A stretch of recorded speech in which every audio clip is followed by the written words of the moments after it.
Hi there, and welcome to the Living with SMA podcast.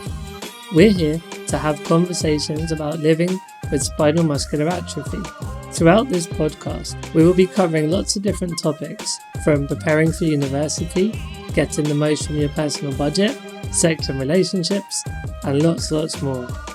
So we invite different hosts from across the SMA community to come together here. We want to answer your questions, provide you with useful tips and recommendations, and also share personal stories. So please do reach out and connect with us here at the charity SMA UK. Thank you for listening, and we hope you find the podcast useful. Hello everybody, and welcome to another episode of Living with SMA Podcast. My name is Kerry Thompson. You might remember me from the episode 13 with Ross Lannan. This, though, is my first time ever hosting my own podcast for SMA, so bear with me. I hope I do you all proud. I'm going to tell you a little bit about myself. So my name is Kerry Thompson. I have a rare form of muscular dystrophy. I was diagnosed at 24. I am now 42. We are going to be talking to you today about health, and I'm going to be joined by two lovely ladies, Claire and Sue. So Sue, please introduce yourself. Hi, I'm Sue Tucker. I have SMA Type 2. I'm 56 years old and live in North Devon. And Claire, would you like to introduce yourself, please? Yeah, thanks, Kerry. Hi, my name's Clare Gray. I have SMA Type 2. I'm 52 years old. So I'm sitting in the middle of you two somewhere. And I'm living near Bristol, sort of on the outside of Bristol. Yeah, it's lovely and rainy and freezing cold today. Yeah, it's very cold today, isn't it? So today, ladies, we are going to be talking all about mammograms and cervical screening. So a little bit about my struggles with cervical screening and mammograms. Cervical screening, I think I found probably the hardest. I fought for 10 years to even get an appointment to see somebody after I'd had a abnormality result come back. It resulted in 10 years later, me unfortunately having to go under and have a full, what I call a fanny MOT, I wrote about, where they did a biopsy, they did a smear, they changed the coil, and I had to spend a night in a high dependency ward. So mammogram wise, I found a lot easier. They were very accommodating in Milton Keynes, and it was a 2-hour appointment that I can't fault them for. But I do know that a lot of people have some real difficulties in getting mammograms and having the access to a cervical smear. So how do you ladies feel about the access? Claire, do you want to go first? Yeah, thanks, Kerry. So for myself, accessing cervical smears hasn't been too bad. My experience has been okay. They've been quite accommodating, and they've prior to a few years ago would come to my home to do the smear test, which for me was easier because I got my equipment around me, hoists, etc., to get me onto the bed. However, it's not great doing it in your own home environment because of lighting and positioning and all those types of things. So in recent years, I've gone to the actual GP surgery and had it done by the nurse that's there. And that has given me other sort of challenges because I've had to take a couple of my own care team with me to enable the transfer onto the bed, and the position again is, not the best when you can't actually move yourself. It's quite humiliating, and to have to do that in front of 3 people is not great. But on the whole, I've had a good experience because I've had easy access to get it done. But it's just the process of getting it done has been quite difficult. So have you had any experiences? Not too bad. I mean, most of my examinations and things like that have all been done at home. Like you say, it's more about being, I think, having a conversation with the person that's going to do it first to make sure that you're comfortable positioning. I think for us ladies is quite important. And conventional positioning is not going to work quite for a lot of people. So I explain where I can move, how I can move, and what position I'm comfortable in. Personally, for me, that's on my side. It can be done that way. A lot of people don't realise that. But I think if you have good conversations with the people that's doing it, it's not a good process. It's quite, like you say, you've got to have a lot of people. But if it's done in your own home, I think you are a bit more comfortable. You've got your own equipment and your own PAs with you. And I think that can make a whole lot of difference rather than having to go into hospital and have it done. How do you feel? Because I think where you say at home, I don't know how I feel about that, because my husband's my primary carer and I obviously have my 2 PAs. I don't know if I could kind of feel comfortable enough to say to my 2 PAs, by the way, can you get a stick, do what needs to be done, and feel comfortable with that. I guess the same with my husband as well, is that, you have always that element of keeping a marriage, a little bit where you don't want them to know everything. And I think, I don't know whether I'd feel comfortable with saying to him as well, stick my legs up in the air, spread them, stick it, but I don't know if I feel comfortable with that either. So I don't know. I think the home idea for some is amazing. I think I'd probably have to do it through the district nurse, because I've had home visits in the past from district nurses, and they've been able to, do it at home, and then all of a sudden it stopped. So I think I feel comfortable that aspect if they came to my house and did it, but I don't know if I'd feel comfortable asking everyone else around me. I think I would have some serious anxiety about that. Yeah, I'm sorry, perhaps I got a bit misunderstood. The district nurses do it. Oh, right, Yeah. You don't do it yourself. No, it's not a home kit. So DIY, do it yourself. no, so much like Sue, when I've had it at home, I've had the practice nurse come to my house. Well, not a district nurse, so to speak, but the practice nurse is just from my GP surgery has come to my house and done it with the assistance of my PA, who has had to help me in the GP surgery in subsequent years. Anyway, so but yes, it is difficult, but yeah, it's not. I wouldn't, like you, Kerry, I wouldn't feel happy asking a family member or my partner or whatever to do it. Anyway, you can't. It's a medical procedure, so it has to be done by a trained and qualified person.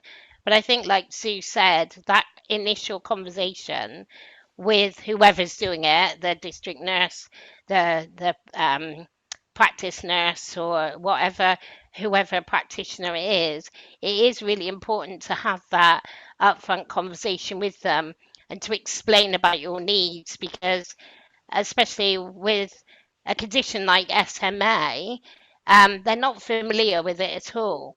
Probably like yourself, Kerry, with muscular dystrophy, they're not familiar. They might be used to an older person or somebody with Parkinson's or MS, but not used to somebody who, like myself, who can't move anything, or even position myself.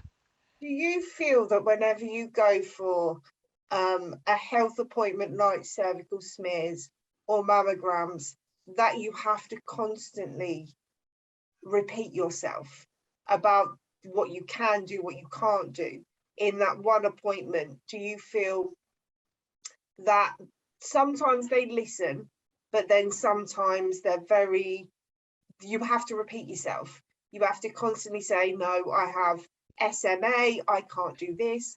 And then they'll say, can you move your leg? And you say, no, I have SMA, I can't move my leg.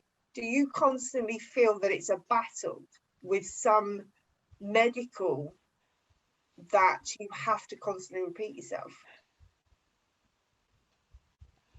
For me, I have very little movement at all. The only movement I have really is in my hands.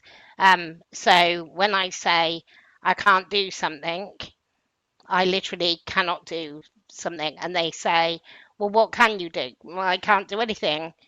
Well, what does that mean? Well, I can't do anything. How do you explain you can't do anything? And that's what I find really challenging and difficult, is because they don't really seem to understand when you say, I can't do anything, that literally means I can't do anything. So, they will still ask the question, well, can you just move yourself here? And no, I can't. Yeah. Yeah. I mean, I must admit, there's, when I was fighting for 10 years to get a smear test done, you feel like you fall on deaf ears. I felt like it didn't matter how many times I called the surgery to say, I need to gain access. You're telling me I need to gain access. But you're telling me that you can't accommodate me. And it would be, well, there was never be any, well, let's try something else. And it wasn't until another incident that happened where I went into my surgery and I said, enough is enough. You can't keep treating me the way that you're treating me. You're saying I can't get access to a smear. You're saying I can't get access to this X, Y, and Z. And if it wasn't for the doctor, I don't think that I was speaking to, I mean, he came from gynecology. So I think maybe if I'd got a different doctor, would it be a different scenario? But to have that initial appointment with the gynecology at the hospital, to be told that you're going to have an operation because you had abnormalities 10 years ago and you couldn't gain access, it was, I was shell-shocked. I think I went into that appointment thinking she's going to stick me on the bed, there's going to be a hoist, legs up in the air, it's all going to be okay.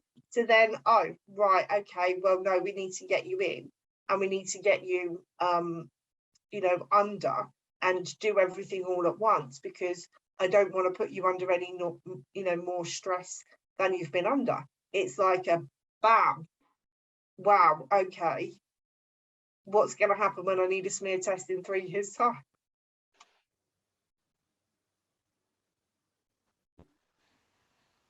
Yeah. What about you, Sue? What was your experiences, about telling people, and do they listen to you? I suppose I've learned over the years, no matter what appointment it is, you have to be quite proactive in telling people what you actually can and cannot do. And I think it will, in the long run, make things go a lot smoother. It stops you getting hurt as well, because I expect we've all experienced people that have moved us wrong over the years, and we've ended up becoming injured, because it happens very easily where you can pull a muscle. So I suppose I've just got used to it, and I think you just have to get used to it, isn't it? It's one of those things you just learn to do. But should we really be used to it? shouldn't we really have the same access level as what everybody else has? Why should we just have to put up with, why are people not making it easier for us to gain all of what we need to make our lives that little bit better? Do we really need to just say we've got to put up with it, or we've got to accommodate them? Surely they have to accommodate us. Yeah. What would you suggest to medical people for, gaining access to a mammogram, gaining access to a smear test? What would you say? What would you think would be the right course of action to make it easier for you and for other people? I mean, my personal feeling is that when you're sent an appointment, or when you make an appointment, is that they ask everybody if they have any access needs. So, which from my experiences, I've never been asked. I've never been asked, are you a wheelchair user? Do you have to have somebody support you to do this? Do you have any additional needs? So if they ask that to everybody, then at least they might be a little bit more prepared before you got there. Um, so I had an experience when I went for a mammogram where I just got called, as you do, of a woman of a certain age, to go along for a mammogram screening, and I went along and I got undressed and went in to have the X-ray carried out, and the lady just looked at me and said, "Oh no, we can't possibly do you. You can't reach the machine, so we can't do you." And I was quite taken aback. And there was no sort of suggestion about should we try it this way or that way, because they were under a time limit, because each booking is under a certain time slot, which if they had known I had additional access needs, then they might have allocated an additional time or had additional people being available. And since then, I have followed it up and I have chased them and I've said, right, I want this done. I want you to allocate me more time. I want more people to be available. And I said, I want my personal assistant to be involved because they know how to move me and position me. They have said that they wouldn't be able to do that because of procedures within X-ray equipment. And so I've pointed them in the direction of the Equality Act and making reasonable adjustments. And they've said they're going to get back to me. Wow. I mean, I must admit, my mammogram was a lot easier. They bent over backwards with my mammogram. They asked me what my accessibility would, what I would need accessibility wise. They did a 2-hour appointment. They did a double up of 2-hour appointments. There was nobody else in where I was that needed anyone else's attention. They were fully all mine. I had 4 nurses, 2 doctors, and this fancy chair that was purposely designed for people with disabilities to have a mammogram. So it blows my mind that for you it was such an issue, and it still is an issue. But for me, I have no issues whatsoever. It's kind of like a postcode lottery, in that for me, gaining access to a smear test is mission impossible.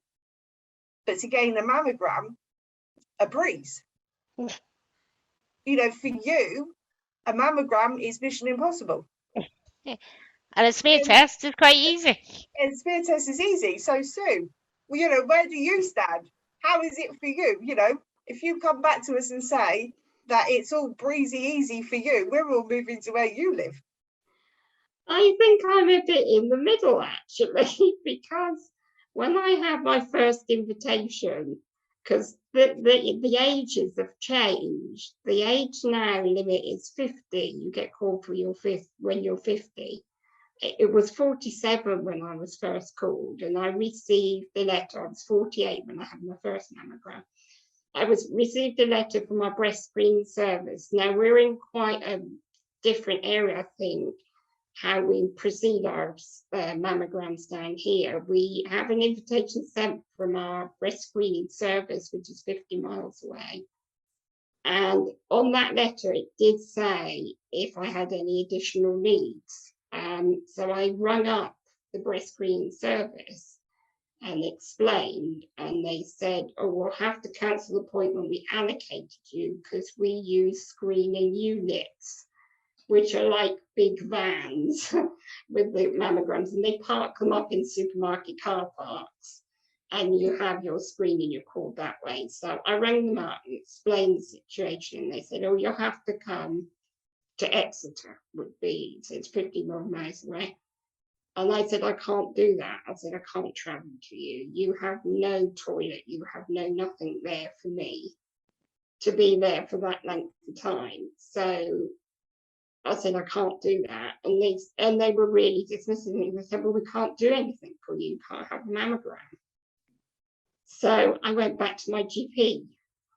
My GP, with the same with screening and any other women health issues, she's very good. And she referred me to my local hospital. And from there, I see them and have my mammograms through the hospital. They allocated me a half an hour appointment, so I was allowed to take my PA with me. I also took some spanners, a screwdriver to dismantle my chair, because I can't sit in the ordinary mammogram chairs that they use. I need a supported seating, so I can't do that. But I can get away with taking the side off, one side at a time off the chair. And that's what you've got to do. But the only trouble is they don't realise you need to drive the chair. So I have to take the actual control box off the arm, off the chair to drive the chair when they take the right-hand side off. So they were horrified when I came in with spanners and screwdrivers. But we did get it done, and it's sort of gone okay ever since. I've had 4 now. Yeah, we have to be so inventive, don't we, about providing them with solutions about how it can be achieved, rather than them offering us ideas and solutions. It's like we always have to go ready prepared to demonstrate how it can be done, rather than them saying, well, why don't we try this? They just seem to see it as one size fits all. I guess, though, we know ourselves a lot better than they do. We know our bodies, we know what we're capable of. So, yes, it would be great for them to come with ideas. But in the same sentence, I suppose it would be better coming from us, because we would be able to say, yes, my left leg goes right behind my head, so you're fine.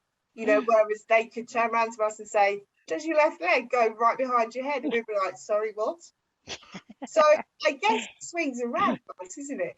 In the fact is that if you work as a team and they listen to how your body works and what your needs are, but yet they bring to the table the different things that they can do.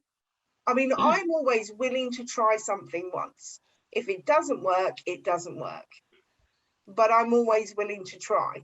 And sometimes they're not even willing to try. And I think that's where the issue lies, isn't it? In the fact is that if you work as a collective team to get what the end game is, to have a smear test, to have a mammogram, then it's all great. If you try different things, brilliant. If it doesn't work, it doesn't work. You've gained more knowledge of what doesn't work, so then you can kind of look at it from a different aspect. Yeah, and I think it's really important to, like Sue explained as well, tapping into these people that are going to be really supportive. Like with Sue, it's her GP who's been fantastic. My GP has been great, and I know if I get any problems with any other sort of health professionals, if I go back to my GP, she'll help me sort it out. And whilst I don't expect other health professionals to always come up with answers. No, I think it's important for us to it's our responsibility to say what we can and we cannot do, and what is possible and what's not possible. But it would be nice to have a bit more consistency Yeah. where it's not, you really don't know what type of positive reaction you're going to get from the medical person you meet. It's so sporadic as to whether they're going to be, willing and able to accommodate your requests, or whether they're just going to say, like Sue and I, and well, we've all experienced, oh no, we can't do that. And then Yeah. Yeah. it comes back to us to say, well, you have to, Yeah. and that's where it becomes quite tiring, because you're battling all the time, which others don't have to. Yeah, you feel like you're hitting your head up against a brick wall, and it's that constant no, but wait a minute, no, but, and there's that cut off, isn't there, from them? There's that stern no, I'm sorry, we can't help. And that's what I had for 10 years. I'm sorry, we can't help. There was no, well, let me speak to the doctor and let me see what the doctor suggests. You could not get past that receptionist to turn around and say, well, hold on a minute, but I need this test done. I need to do all of what needs to be done. And then there's that whole thing where a lot of medical people seem to think that we're not sexually active. I'm a blood, I have veins running through me. I'm a hot-blooded woman where, I like sex. So why are you assuming that just because I'm disabled, that I don't like sex and that I'm not entitled to have a smear test? Just because, even if I wasn't, it still doesn't mean that I'm not entitled to have a smear test. Even if there was lumps in my boobs and it was a cyst and they seem to think it was a cyst, surely they should make sure it is a cyst to have a mammogram and make it accessible for me to have a mammogram. I'm lucky enough where the mammograms have been lucky. But there always seems to be, no matter where you go, one of us comes up against a fight for something that we have a right to have. And I think it's making people understand that we are still human. Just because our legs don't run us around, we have 4 wheels that run us around. It doesn't mean that we're not entitled to the medical that we're entitled to. Yeah, and I think it's about informing yourselves about what you are entitled to, and being proactive about talking about that, because making sure that you are aware of what screening you're entitled to because of your age, and if you're not contacted, being proactive and doing that, having those initial conversations, thinking about solutions before you get there, or once you've been there and had a bad experience, how can that be resolved? And I think it's not how it should be, but I think it is down to you or to us as individuals to take that lead sometimes. Yeah. Okay, so Sue, do you have 3 tips to give to somebody that is going through battling with a cervical smear or with a mammogram? What are your 3 tips? I think really, if you need to sort of do a bit of planning yourself, you need to ask a lot of questions. Don't be afraid to ask heap of questions. And I don't really know, I suppose to try and find maybe somebody to talk to perhaps first. I mean, this is going to be great perhaps for people that have never had this done and think, well, I didn't think I could have that done. You may not it's not, you may not still able to have it done. It's going to be varied. But I don't know about tips. I think it's about planning, and conversation is really the most important thing. And also a serious lack of equipment in hospitals also plays a lot of things. We don't have the access to the equipment when we turn up to these things as well. And there's not enough reasonable adjustment made or any procedures put in place to cope with anybody different. I think that's the main point. But it's to keep going. If they say no, there's usually a way around it somehow. Be persistent. Yeah. Claire, have you got any tips? I think, I mean, I totally agree with Sue. It's all of those. And I think it is making sure that you're aware of looking on the NHS website, making sure you're aware of what screening should be available to you at certain parts of your life or points in your life, making sure you're fully informed about that, having your allies. Know who your allies are, who are your supporters, who can help you if things go wrong. So whether that be your GP or even your own, your primary carer or personal assistant or other health professional.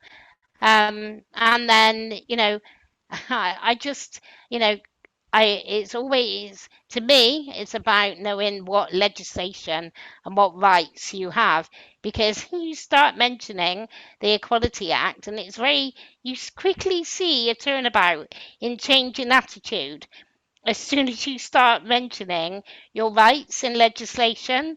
And although I don't want to be like that, sometimes just saying those words makes a whole lot of difference. Yeah, I think my biggest tip would be don't give in. If you are, I mean, I agree with everything you both say, is that communication is key. And I think if you are coming up against a brick wall constantly, it's like you say, there's ways around it.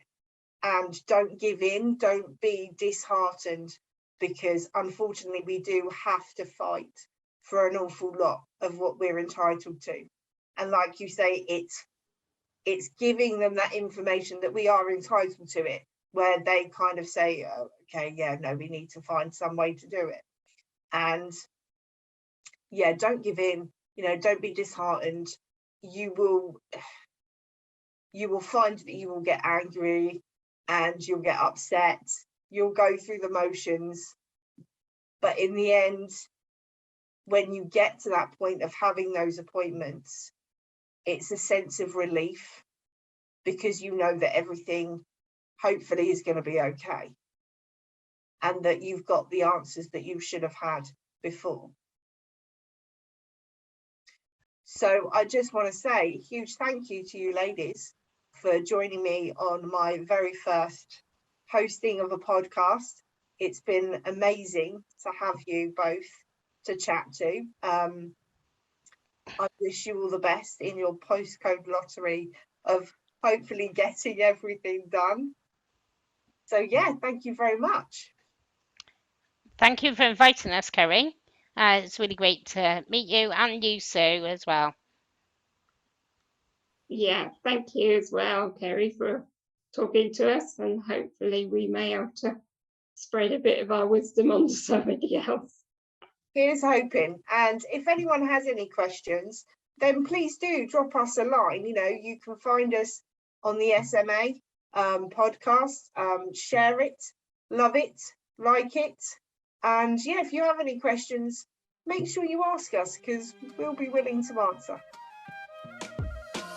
You've been listening to the Living with SMA podcast. We hope you can join us again next time, but in the meantime, please don't forget to like and subscribe so you don't miss an episode. You can find out more on our website at smauk.org.uk.